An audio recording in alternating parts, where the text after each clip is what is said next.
आणि आता 50 वेगवेगळ्या महत्त्वाच्या बातम्यांचा आपण वेगवान आढावा घेऊया।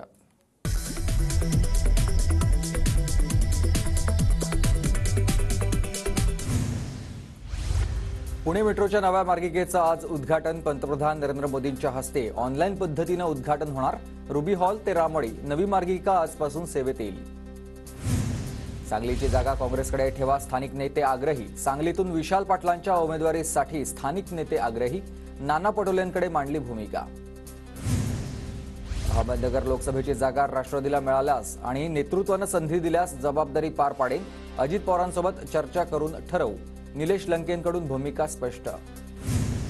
बारामतीत कोणी धमकावत असल्यास माझी भेट घालून द्या, युगेंद्र पवारांचं बारामतीमधील नागरिकांना आवाहन। सुप्रिया सुळेंच्या प्रचारासाठी युगेंद्र पवारांचे बारामतीत दौरे। युगेंद्र पवारांना मराठा तरुणांनी आरक्षणासंदर्भात जाब विचारला। बारामती तालुक्यातल्या अंदवडी सुपे गावातला हा प्रकार आहे। मराठा आरक्षण प्रश्न सुटेपर्यंत गाव भेटी न घेण्याची केली भूमिका। बारामती लोकसभा मतदारसंघात निवडणुकीचं वारं तापलं। बारामती तालुक्यातील अनेक गावात आणि शहरात 10 ते 12 फ्लेक्स लावलेले टेम्पो फिरवत सुप्रिया सुळेंचं मोठं शक्ती प्रदर्शन। किरण सामंत हे नारायण राणेंच्या समर्थकांना येऊन भेटत आहेत, त्यामुळे नारायण राणेंची जिल्ह्यातील ताकद आता कमी झाली की काय अशी आमच्या मनात शंका आहे। आमदार वैभव नाईक यांचा नारायण राणेंना टोला। आर्थिक गुन्हे शाखेकडून ठाकरे गटाच्या अनिल देसाईंची 7 तास चौकशी। शिवसेना पक्षनिधी खात्यामधून 50 कोटींचा निधी काढल्याचा देसाईंवर आरोप। ठाकरे गटाचे आमदार राजन साळवी आणि त्यांच्या कुटुंबाची दुसऱ्या दिवशीही 4 तास चौकशी। साळवींचा व्यवसाय आणि मालमत्तेसंदर्भात चौकशी पूर्ण, आजही चौकशीला हजर राहण्याच्या सूचना। वन विभागाच्या विरोधात सांगलीतील शिराळा तहसील कार्यालयावर शेतकऱ्यांची धडक। वन्य प्राण्यांचा बंदोबस्त करण्यासह प्राण्यांमुळे झालेल्या शेती नुकसानीची भरपाई देण्याची मागणी। बीडचे फारुख पटेल आणि नगरसेवकांचा अजित पवार गटात प्रवेश। देवगिरी बंगल्यावर अजित पवारांच्या उपस्थितीत पक्षप्रवेश। पंढरपूरच्या सांगोला तालुक्यातील शेकापच्या कार्यकर्त्यांचा शिंदेंच्या शिवसेनेत प्रवेश। आमदार शहाजी बापू पाटील आणि धनगर समाजाचे नेते भाऊसाहेब रुपनवर यांच्या उपस्थितीत पक्षप्रवेश। धुळे शहरातील देवपूर भागात ठाकरे गटाच्या संपर्क कार्यालयाचं भूमिपूजन। आगामी लोकसभा निवडणूक आणि विधानसभा निवडणुकीच्या पार्श्वभूमीवर कार्यालयाचं भूमिपूजन संपन्न। भंडारा जिल्ह्यात भाजपमध्ये उमेदवारीकरिता रस्सीखेच। खासदार सुनील मेंढे आणि माजी मंत्री परिणय फुकेंचा कार्यकर्त्यांपर्यंत पोहोचण्याचा प्रयत्न सुरू आहे। विजय शिरवणकर यांचंही नाव चर्चेत, कोणाला उमेदवारी मिळणार याकडे लक्ष। पनवेलमध्ये अंमली पदार्थ विरोधी पथकाची कारवाई। गांजा विक्रीसाठी आलेल्या अंमली पदार्थ विक्रेत्यांच्या आवळल्यात मुसक्या। जळगावच्या पाचोरा तालुक्यात गेल्या 14 दिवसांपासून राजपूत समाजाच्या वतीनं विविध मागण्यांसाठी आमरण उपोषण सुरू। शिवसेनेचे आमदार किशोर पाटील यांच्या मध्यस्थीनं राजपूत समाजाचं आमरण उपोषण मागे। अवकाळी पाऊस आणि गारपिटीच्या पार्श्वभूमीवर धुळ्यात शेतकऱ्यांकडून फळबागांना जाळीचं आच्छादन। फळबागांना वाचवण्यासाठी शेतकऱ्यांची धडपड।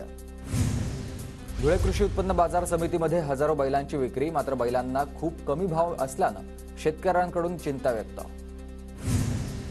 धुळे कृषी उत्पन्न बाजार समितीमध्ये लाल मिरचीची आवक वाढली। मिरचीला 20,000 क्विंटल भाव द्यावा, शेतकऱ्यांची मागणी। अमरावती पिंपरी शहर पोलीस दलात शिपाई पदाच्या 262 जागांसाठी भरती होणार। 31 मार्चपर्यंत ऑनलाईन अर्ज स्वीकारले जातील। महाराष्ट्र पोलिसांच्या अधिकृत संकेतस्थळावर माहिती उपलब्ध आहे।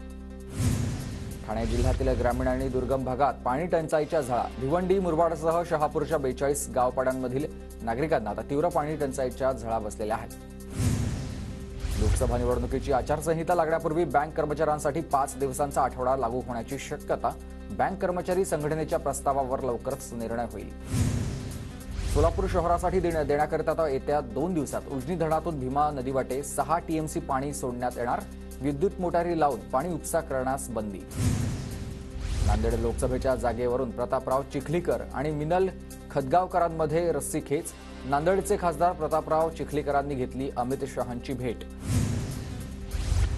शासकीय विभागांमध्ये आता विद्यार्थ्यांना इंटर्नशिप मिळणार, त्या जागांसाठी विद्यार्थ्यांची निवड केली जाईल। विद्यापीठ आणि महाविद्यालय स्तरावर इंटर्नशिप सेल स्थापन करण्याच्या सूचना उच्च आणि तंत्रशिक्षण विभागाने दिलेल्या आहेत।